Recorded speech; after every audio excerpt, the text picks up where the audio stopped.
मेरा नाम अमन है और यह कहानी सिर्फ मेरी नहीं बल्कि मेरे परिवार, हमारे अटूट संघर्ष और कैसे मैंने गरीबी की बेड़ियों को तोड़कर अपने सपनों को साकार करने की अदम्य इच्छा रखी, इसकी है। यह एक ऐसा सफर है जिसे मैंने तब तक जारी रखा जब तक मंजिल मिल नहीं गई। मेरा परिवार और अभावों से भरी जिंदगी का चक्रव्यूह। मैं एक छोटे से शहर में पला बढ़ा हूं, जहां हमारा घर बहुत बड़ा तो नहीं, पर उसमें मेरे और मेरे परिवार की सारी उम्मीदें बसती थीं, जो अक्सर अभावों की धुंध में खो जाती थीं।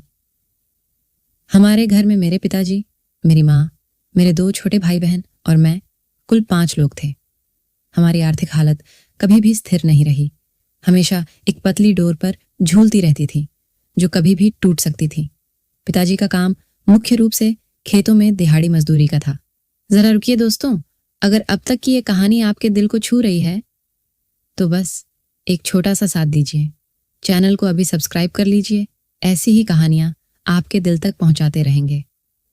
पिताजी गांव में या आसपास के खेतों में काम मिलता तो घर में थोड़ी राहत की सांस आती थी, लेकिन बेमौसम बारिश, सूखा या फसल खराब होने पर काम मिलना बंद हो जाता और फिर घर चलाना बेहद मुश्किल हो जाता था।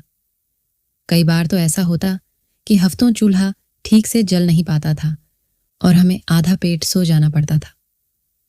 माँ की आंखों में वह दर्द मैं साफ देख पाता था, जिसे वह कभी जुबान पर नहीं लाती थी। मेरी माँ, घर की लक्ष्मी, सुबह सूरज निकलने से भी पहले उठ जाती और रात देर तक घर गृहस्थी में लगी रहती। खाना बनाना, कपड़े धोना, बच्चों की देखभाल करना, सब कुछ उनके नाजुक कंधों पर था। उनकी हथेलियों में हमेशा पानी और डिटर्जेंट का निशान रहता था। कभी कभी जब घर में पैसों की किल्लत ज्यादा होती तो वह आस पड़ोस के घरों में भी छोटा मोटा काम कराती थीं, जैसे बर्तन धोना या झाड़ू पोछा करना, ताकि कुछ अतिरिक्त पैसे आ सकें। पर वो पैसे इतने कम होते थे कि हमारी बढ़ती जरूरतों के सामने वो बस एक तिनके के समान लगते थे। घर में पैसों की तंगी इस कदर रहती थी कि हर छोटी बड़ी चीज के लिए सोचना पड़ता था। बिजली का बिल आता तो पिताजी का पारा 7वें आसमान पर चढ़ जाता था। मेरे और मेरे भाई बहनों की स्कूल की फीस जमा करने के लिए माँ को अपने पुराने गहने, जो उनकी शादी की आखिरी निशानियां थीं, गिरवी रखने पड़ते थे। वे मुश्किल से कुछ 100 रुपये में बिकते थे, जिनसे कुछ दिन का गुजारा होता था। अक्सर रात को खाना बनाते समय माँ को हमेशा इस बात की चिंता रहती कि कल के लिए राशन बचा है या नहीं, और अगर नहीं तो क्या करेंगे। त्योहारों पर हम नए कपड़े खरीदने का सपना ही देखते रह जाते थे, क्योंकि हमारी औकात बस दूर से दुकान की चमक देखने की थी। मेरी पढ़ाई भी एक बड़ा बोझ थी, जिसे मैं खुद अपने कंधों पर उठाना चाहता था, क्योंकि मैं जानता था कि शिक्षा ही इस गरीबी के दलदल से बाहर निकलने का एकमात्र रास्ता है। दुपट्टे रंगने का संघर्ष और पिताजी का कड़वा विरोध। मेरी उम्र अभी बहुत कम ही थी जब मैंने दुपट्टे रंगने का काम शुरू कर दिया था। यह एक पारंपरिक छोटा मोटा काम था, जहां मुझे हर दुपट्टे को रंगने और सुखाने के बदले कुछ रुपये मिलते थे। मैं धूप हो या बारिश, चाहे कितनी भी गर्मी या सर्दी हो, दिन भर मेहनत से यह काम करता था ताकि कुछ पैसे बचा सकूं। कभी हाथ जलते, कभी कपड़े रंगीन हो जाते, लेकिन मैं लगा रहता। मेरे पिताजी को मेरा यह काम और मेरी पढ़ाई दोनों ही पसंद नहीं आती थी। उन्हें लगता था कि मैं पढ़ाई पर अपना कीमती समय बर्बाद कर रहा हूं, जबकि मुझे घर चलाने में उनकी पूरी मदद करनी चाहिए। वे अक्सर बड़े ताने कसते थे, क्या मिलेगा इन किताबों से? इससे अच्छा है कि काम पर ध्यान दें और घर के लिए 4 पैसे ज्यादा ला। ये सब अमीरजादों के चोंचले हैं, हमारा क्या काम इनमें? उनकी बातें मुझे बहुत चुभती थीं, हर शब्द एक तीर की तरह दिल में घुस जाता था। लेकिन मैं चुपचाप सुन लेता था, क्योंकि मैं जानता था कि उन्हें समझाना बेकार है। उनकी दुनिया सिर्फ आज की रोटी और कल के संघर्ष तक सीमित थी, और वे शायद मेरी बड़ी आकांक्षाओं को समझ नहीं पाते थे। रात को जब सब सो जाते और घर में सन्नाटा पसर जाता, तो मैं अपनी किताबें खोलकर बैठ जाता। गांव में बिजली अक्सर आती जाती रहती थी, तो मैं लालटेन या दिए की धीमी रोशनी में पढ़ता। कभी कभी मच्छर काटते, तो कभी नींद से आंखें इतनी भारी हो जाती थीं कि पलकें झपकने लगती थीं। लेकिन मैं खुद को समझाता था कि यह मेरे परिवार के भविष्य के लिए है। मेरी एक छोटी सी आशा थी कि मैं एक दिन इस गरीबी से बाहर निकलूंगा और अपने परिवार को एक बेहतर जीवन दे पाऊंगा। एक पिता का गुस्सा, एक बेटे का बलिदान। एक दिन जब मैं अपने नोट्स बनाने की कोशिश कर रहा था तो मुझे पिताजी की बातें बहुत परेशान करने लगीं। उन्होंने फिर से बिजली के बिल को लेकर मुझे खूब लताड़ा था क्योंकि बिल जमा नहीं हो पाया था। उनके ताने दिल को सुकून नहीं लेने दे रहे थे। वे मेरे आत्मविश्वास को लगातार कुचल रहे थे। मैंने अपनी जमा की हुई शर्ट के लिए बचाए हुए 800 रुपए गुल्लक तोड़कर निकाल लिए। यह पैसे मैंने अपनी इच्छाएं मारकर एक एक रुपया जोड़कर बचाए थे, जिनसे मैं कई महीनों से एक नई शर्ट खरीदने का सपना देख रहा था। मुझे याद है कि मैं हर शाम काम से लौटकर उन पैसों को गिनता था और अपनी नई शर्ट के बारे में सोचता था। मैं सीधे पिता के कमरे में गया, जहां वे अभी भी चिंतित बैठे थे। माथे पर चिंता की लकीरें गहरी थीं। मैंने विनम्रता से कहा, ये कुछ पैसे मैंने अपनी शर्ट के लिए जमा किए थे। आप फिलहाल इनसे बिजली का बिल भरवा दीजिए, ये ज्यादा जरूरी है। मेरी बात सुनकर वे और ज्यादा गुस्सा हो गए। उनका चेहरा लाल हो गया और उन्होंने पैसे मेरे मुंह पर फेंक दिए, जैसे वे किसी कचरे के टुकड़े हों। उन्होंने चिल्लाते हुए कहा, मुझे तेरा एहसान नहीं चाहिए। जितनी बेइज्जती करवानी थी तू करवा चुका है।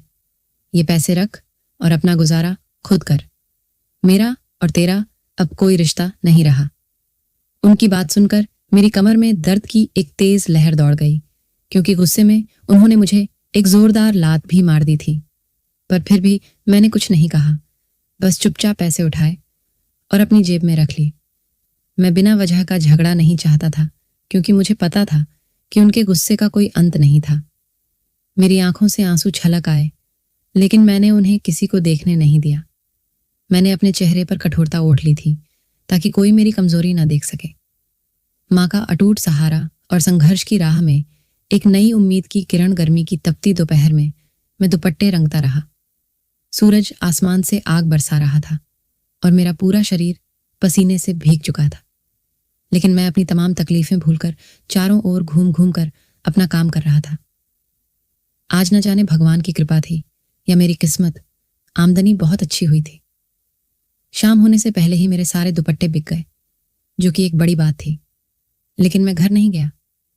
मैं जानता था कि यह पिताजी के घर आने का समय था और इस समय उनका गुस्सा हमेशा चरम पर होता था। मैं एक तरफ छांव में बैठकर अपनी किताबें निकालकर पढ़ने लगा। बार बार मुझे पिता का व्यवहार याद आता। उनकी बातें दिल को चीर रही थीं, लेकिन मैं सिर झटककर पढ़ाई में लगा रहता। इंसान जीवन में किसी भी दुख को झेल लेता है, लेकिन माता पिता का व्यवहार उसे भीतर से तोड़ देता है। यह बात मैंने उस दिन सच में महसूस की। देर शाम जब मैं घर पहुंचा तो माँ मुझे देखते ही रोते हुए मेरे सीने से लग गईं।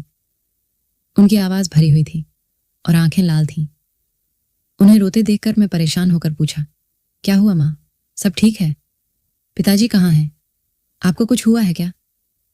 मेरी बात सुनकर वह सुबक कर बोली, अमन, तुमने समय देखा है क्या हो रहा है? तुम्हारी माँ की जान अटकी हुई थी। तुम्हें मालूम है मेरे दिल पर क्या बीतती है जब तुम समय पर घर नहीं आते?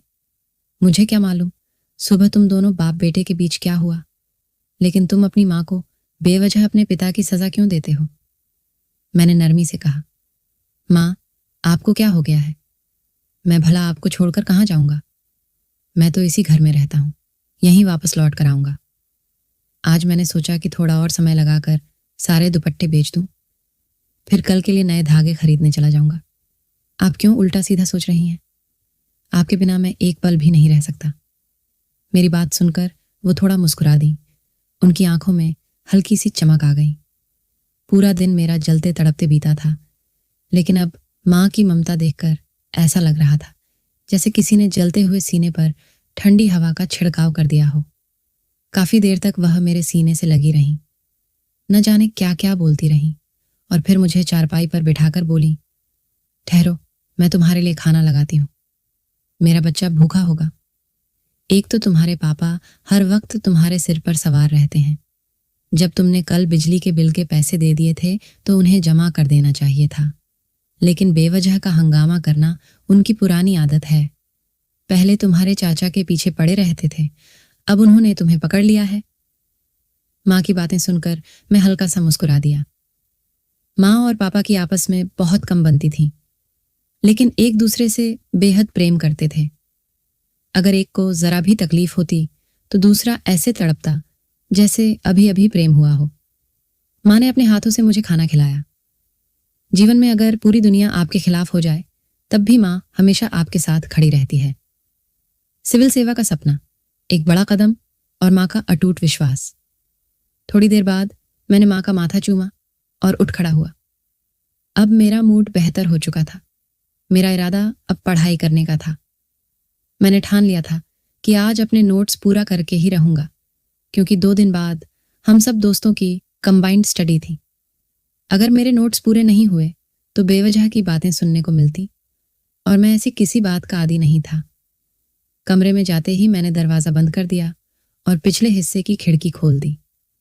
किताब लेकर मैं एक बार फिर जमीन पर बैठ गया और काम शुरू कर दिया। समय धीरे धीरे बीतता गया। लगभग रात के 3 बजे तक मैंने पढ़ाई की, फिर किताबें बंद करके रख दी, क्योंकि सुबह 6 बजे मुझे मंडी भी जाना था। अगले दिन पिताजी ने मुझे सख्ती से टोका, किताबें उठाकर कहाँ जा रहे हो, दुपट्टे लेकर निकलो। लेकिन आज मैं किसी की बात नहीं सुन सकता था, क्योंकि इस संयुक्त अध्ययन का मतलब था बहुत कुछ सीखना। वो चीजें जो अमीर बच्चे ट्यूशन में सीखते हैं, मैं उनसे मदद ले सकता था, और इतना बड़ा मौका मैं हाथ से जाने नहीं देना चाहता था। अगर मेरे पास पैसे होते तो मैं कभी संयुक्त अध्ययन में न जाता, बल्कि अपने काम पर ही लगा रहता। लेकिन अभी मुझे अपना समय इस काम में लगाना ही था। जब मैं अपने दोस्त के घर पहुंचा तो सबने मुझे बराबरी की नजरों से देखा। किसी ने भी मुझे गरीब कहकर नहीं भगाया। बेशक वो सभी अमीर थे, लेकिन उन सब में इंसानियत थी। वे मुझे नीचा नहीं समझते थे। हमने काफी देर तक पढ़ाई की और मैं दोपहर लगभग 3 बजे घर लौटा। घर पहुंचते ही पिताजी ने गालियां देनी शुरू कर दी। कहाँ आवारागर्दी करने चले गए थे? तुम्हें घर की कोई चिंता नहीं है? कितने लोग दरवाजे पर आकर चले गए कि आज दुपट्टे रंगने वाला नहीं आया। इस तरह से बात बिगड़ जाती है। मैंने कुछ नहीं कहा था। एक पल के लिए मन में विचार आया था कि पिताजी को बता दूं कि मेरा क्या इरादा है और मैं कहाँ से आ रहा हूं, लेकिन मैं जानता था कि उन्हें बताना अपने ही पैर पर कुल्हाड़ी मारने जैसा होगा। इसलिए मैं चुप ही रहा। मैंने अब चुप रहने का व्रत ले लिया था। कुछ कहने से सिर्फ इंसान की इज्जत कम होती है, इसलिए मैंने खामोशी से जीवन बिताने का संकल्प ले लिया था। समय बहुत तेजी से बीत रहा था। पिताजी अब चुपचाप रहने लगे थे। वो भी मुझसे ज्यादा बातें नहीं करते थे, क्योंकि अब मैं समय पर पैसे भी दे दिया करता था और अपनी पढ़ाई के लिए अलग से बचा भी लेता था। यह तो ईश्वर का लाख लाख शुक्र है कि मुझे छात्रवृत्ति मिल गई थी। अगर मुझे छात्रवृत्ति नहीं मिलती तो शायद मैं कभी अपनी पढ़ाई पूरी नहीं कर पाता और प्रतियोगिता में भाग नहीं ले पाता। मैं सिविल सेवा परीक्षा देना चाहता था, लेकिन उसके लिए भी गहन पढ़ाई की जरूरत थी। 1 महीने बाद मेरी परीक्षाएं थीं। अब प्रतियोगिता काफी कठिन हो गई थी। कंबाइंड स्टडी अब खत्म हो चुका था, क्योंकि सभी दोस्त अपनी अपनी पढ़ाई पर ध्यान दे रहे थे। मेरे चेहरे की चिंता देखकर मेरी माँ मेरे पास आकर बैठ गई। मैं बिल्कुल चुपचाप बरामदे में बैठा हुआ शून्य में देख रहा था। मुझे देखकर बोली, कुछ हुआ है? तुम बहुत परेशान लग रहे हो। तुम्हारे पिताजी कह रहे थे कि तुम अब बहुत शांत रहने लगे हो। अगर कोई परेशानी है तो अपनी माँ को बताओ। उनकी बात सुनकर मैं थोड़ा रुंधे हुए स्वर में बोला, माँ, मुझे इंटरनेट की बहुत जरूरत है। एक मोबाइल फोन चाहिए। आपको पता है कि 1 महीने बाद मेरी परीक्षाएं हैं और मेरे पास पढ़ाई के लिए कोई साधन नहीं है। पहले थोड़ी बहुत पढ़ाई साझा अध्ययन से हो जाती थी, लेकिन अब वह भी खत्म हो गई है, क्योंकि सभी ने कहा है कि अब वे अपनी अपनी पढ़ाई पर ध्यान देंगे। जितना एक साथ पढ़ना था पढ़ लिया है। माँ, अगर मैं इस परीक्षा में सफल हो गया तो आपको पता भी नहीं कि मैं कितना आगे बढ़ जाऊंगा। मेरी बात सुनकर माँ ने मेरी ओर देखते हुए पूछा, एक मोबाइल फोन लेने में कितने पैसे लगते हैं? मैंने धीमे स्वर में कहा। थोड़ा बहुत ठीक ठाक पुराना मोबाइल भी 1000 रुपये से कम में नहीं आता, और मेरे पास इतने पैसे नहीं हैं। मैं तो कल के लिए धागे भी खरीद कर लाया हूं, अब उन्हें बेचूंगा तभी नए धागे ला पाऊंगा। मेरी बात सुनकर माँ ने मुझे देखकर कहा, अगर तुम परीक्षा में पास हो गए और तुम्हें एक अच्छी खासी नौकरी मिल गई तो क्या तुम मुझे मेरे पैसे लौटा दोगे? उनकी बात सुनकर मैं हैरान होकर उनकी ओर देखने लगा। अचानक उन्होंने अपना बटुआ निकाला और मुझे 10,000 रुपये देते हुए बोली, आज ही मेरी समिति खुली है।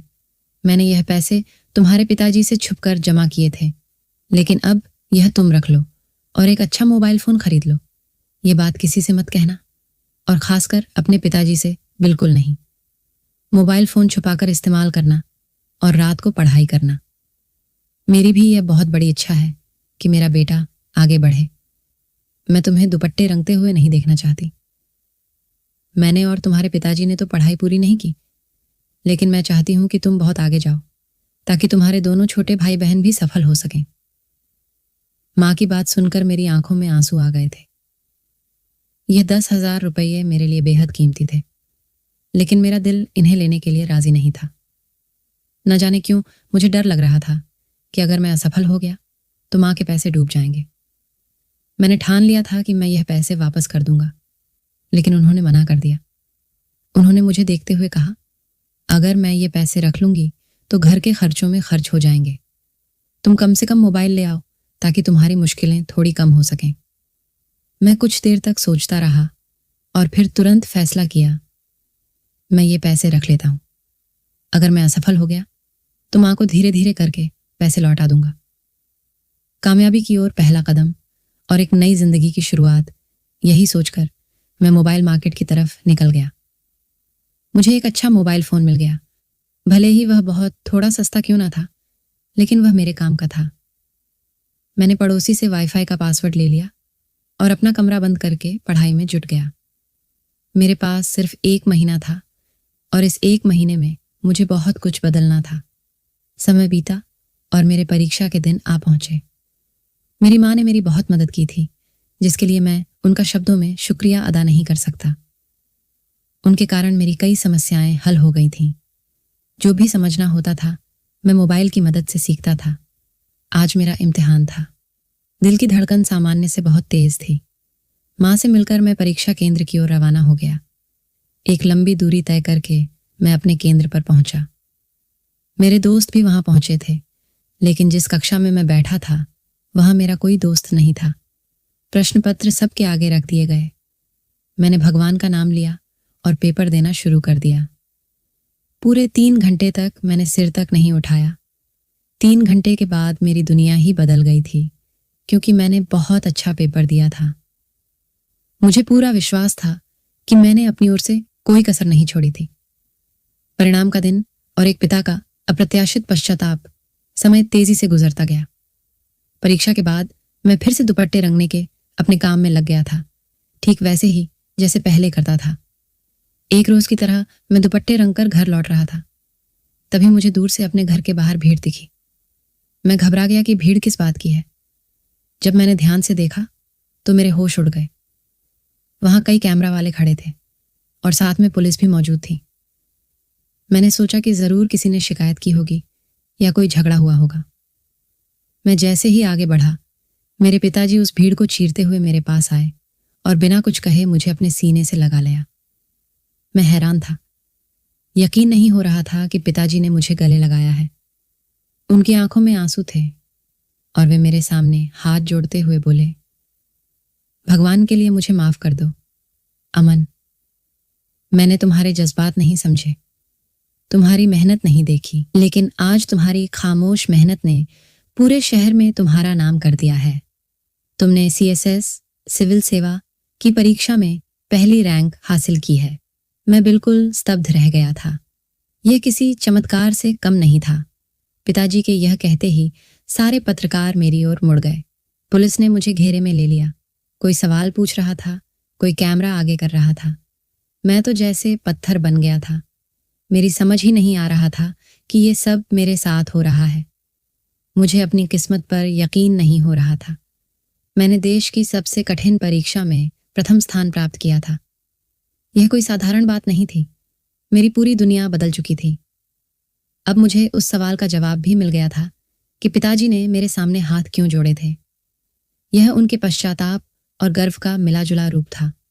एक नई सुबह और एक प्रेरणादायक विरासत कुछ दिनों बाद मुझे प्रशिक्षण पर भेज दिया गया और उस प्रशिक्षण के दौरान मुझे वेतन भी मिलने लगा। मैंने सबसे पहले कुछ पैसे अपने माता पिता को भेज दिए। मुझे पता था कि अब हमारे घर के हालात बदल जाएंगे और गरीबी का वह दुष्चक्र अब टूट जाएगा। मैंने माँ से मिले पैसों को लौटा दिया था और उनका तहे दिल से धन्यवाद किया था, क्योंकि अगर वे 10,000 रुपये मुझे ना मिले होते तो मेरे लिए पहली पोजीशन हासिल करना बहुत मुश्किल होता। मेरी जिंदगी अब धीरे धीरे बदलने लगी थी। मेरे छोटे भाई बहन अब अच्छे स्कूलों में पढ़ रहे हैं। उन्हें अब उन अभावों से नहीं जूझना पड़ेगा जिनसे मैं जूझता रहा था। मैंने अपने दम पर पिताजी को एक किराने और कपड़े की मिलीजुली दुकान शुरू करवा दी है, ताकि उन्हें अब खेतों में दिहाड़ी मजदूरी न करनी पड़े और वे अपना काम सम्मान से कर सकें। माँ की भी इच्छा है कि मैं कोई व्यवसाय शुरू करूं, लेकिन फिलहाल मैं उन्हें केवल मानसिक शांति देना चाहता हूं, क्योंकि मेरी माँ ने गरीबी के बहुत कठिन दिन देखे हैं और उन दिनों में उन्होंने बहुत मेहनत की है।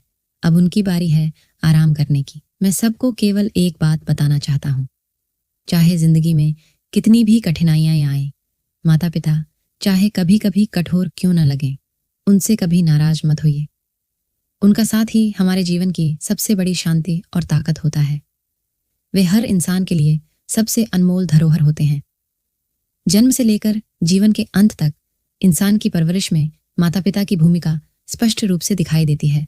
जैसे किसी पेड़ और पौधे की देखभाल में मालिक की मेहनत दिखती है, उसी तरह इंसान की परवरिश में माता पिता की मेहनत और संस्कार झलकते हैं। अब जबकि मेरी जिंदगी का एक नया अध्याय शुरू हो चुका था, मैं सिर्फ अपनी कामयाबी तक सीमित नहीं रहना चाहता था। मैंने अपनी सफलता को एक पुल बनाना चाहा, जिससे मेरे जैसे हजारों संघर्षरत युवा गरीबी के दलदल से बाहर निकल सकें। मेरा पहला प्रशिक्षण खत्म होने के बाद मैं वापस अपने शहर लौटा। लोगों ने मेरा भव्य स्वागत किया। यह मेरे लिए एक भावनात्मक पल था। वही लोग जो कभी मुझे हिकारत की निगाह से देखते थे, आज वे मेरी तारीफों के पुल बांध रहे थे। मैंने इस अवसर का उपयोग अपने समाज के लिए कुछ करने में लगाने का निश्चय किया। सबसे पहले मैंने अपने गांव में एक छोटा सा शिक्षा केंद्र, कोचिंग सेंटर शुरू किया। मैंने इसे अपने माता पिता के नाम पर समर्पित किया, अम्मा बाबू ज्ञान केंद्र। यहाँ मैं खुद शाम को कुछ घंटे पढ़ाता था और कुछ इच्छुक स्वयंसेवकों ने भी मेरी मदद की। मेरा मुख्य उद्देश्य उन बच्चों को मुफ्त शिक्षा और मार्गदर्शन प्रदान करना था जिनके पास महंगे ट्यूशन या कोचिंग का कोई साधन नहीं था। मैंने उन्हें सिर्फ किताबी ज्ञान ही नहीं दिया, बल्कि जीवन में आगे बढ़ने के लिए प्रेरणा और आत्मविश्वास भी दिया। दुपट्टे रंगने के मेरे अनुभवों ने मुझे सिखाया था कि छोटे छोटे प्रयासों से भी बड़े बदलाव आ सकते हैं। मैंने खासकर लड़कियों की शिक्षा पर जोर दिया। मुझे अपनी माँ का संघर्ष याद था और मैं चाहता था कि कोई भी बेटी शिक्षा से वंचित न रहे। मैंने उनके माता पिता से बात की, उन्हें समझाया कि शिक्षा ही उन्हें आत्मनिर्भर बना सकती है। धीरे धीरे शिक्षा केंद्र में बच्चों की संख्या बढ़ने लगी। उनकी आंखों में वही चमक और सपने दिखने लगे जो कभी मेरी आंखों में थे। चुनौतियां और नए अवसर, मेरे इस प्रयास में भी कुछ चुनौतियां आईं। कुछ रूढ़िवादी लोग मेरे शिक्षा केंद्र के खिलाफ थे। उन्हें लगता था कि मैं गांव की परंपराओं को तोड़ रहा हूं, लेकिन मैंने हार नहीं मानी। मेरे पिता, जो अब मेरे सबसे बड़े समर्थक बन चुके थे, मेरे साथ खड़े थे। उन्होंने गांव के बुजुर्गों से बात की और उन्हें समझाया। माँ ने भी महिलाओं को इकट्ठा करके शिक्षा के महत्व के बारे में बताया। उनके समर्थन से मुझे और ताकत मिली। मेरी नौकरी की जिम्मेदारियां भी बढ़ रही थीं। मुझे नए नए शहरों में पोस्टिंग मिलती, लेकिन मैं जब भी मौका मिलता अपने गांव लौटकर शिक्षा केंद्र में समय बिताता। मैंने अपने एक दोस्त को, जो खुद भी एक सरकारी नौकरी में था, शिक्षा केंद्र की देखरेख की जिम्मेदारी सौंपी। हमने इंटरनेट की सुविधा भी उपलब्ध करवाई ताकि बच्चे ऑनलाइन संसाधनों का उपयोग कर सकें। यह वही इंटरनेट था जिसके लिए कभी मुझे माँ के पैसों की जरूरत पड़ी थी। अब यह कई बच्चों के लिए एक खिड़की बन चुका था। एक विरासत का निर्माण आज अम्मा बाबू ज्ञान केंद्र सिर्फ एक शिक्षा केंद्र नहीं, बल्कि मेरे गांव के लिए एक उम्मीद का प्रतीक बन चुका है। कई बच्चे यहाँ से पढ़कर अच्छे कॉलेजों में दाखिला ले चुके हैं। कुछ ने तो सरकारी नौकरी भी हासिल कर ली है। जब मैं उन्हें सफल होते देखता हूँ तो मुझे लगता है कि मेरा संघर्ष सार्थक हो गया है। मेरे भाई बहन भी अब बड़े हो गए हैं। मेरी छोटी बहन एक बेहतरीन डॉक्टर बन चुकी है और मेरा छोटा भाई इंजीनियरिंग की पढ़ाई कर रहा है। वे दोनों भी इस शिक्षा केंद्र में समय समय पर आकर बच्चों को पढ़ाते हैं। यह देखकर मुझे संतोष होता है कि मैंने सिर्फ अपनी जिंदगी ही नहीं, बल्कि अपने पूरे परिवार और समाज की जिंदगी को बदल दिया है। मेरे माता पिता अब एक सम्मानजनक और आरामदायक जीवन जी रहे हैं। पिताजी अपनी दुकान में खुश रहते हैं और माँ अब सामाजिक कार्यों में ज्यादा रुचि लेती हैं। वे हमेशा मुझे आशीर्वाद देते हैं और मेरी हर कामयाबी पर गर्व महसूस करते हैं। संदेश और भविष्य की ओर मेरी कहानी एक प्रेरणा है कि सपने देखने और उन्हें पूरा करने की हिम्मत रखने वाले कभी हार नहीं मानते। गरीबी सिर्फ एक अवस्था है, एक मानसिकता नहीं। सही मार्गदर्शन, दृढ़ इच्छा शक्ति और परिवार के सहयोग से किसी भी बाधा को पार किया जा सकता है। मेरे लिए दुपट्टे रंगने से लेकर सिविल सेवा में प्रथम स्थान प्राप्त करने तक का सफर सिर्फ मेरी व्यक्तिगत जीत नहीं, बल्कि हर उस व्यक्ति की जीत है जो अभावों में भी अपने सपनों को जीने की हिम्मत रखता है। मैं भविष्य में और भी ऐसे केंद्र स्थापित करना चाहता हूँ जो दूर दराज के इलाकों में शिक्षा की रोशनी फैला सकें।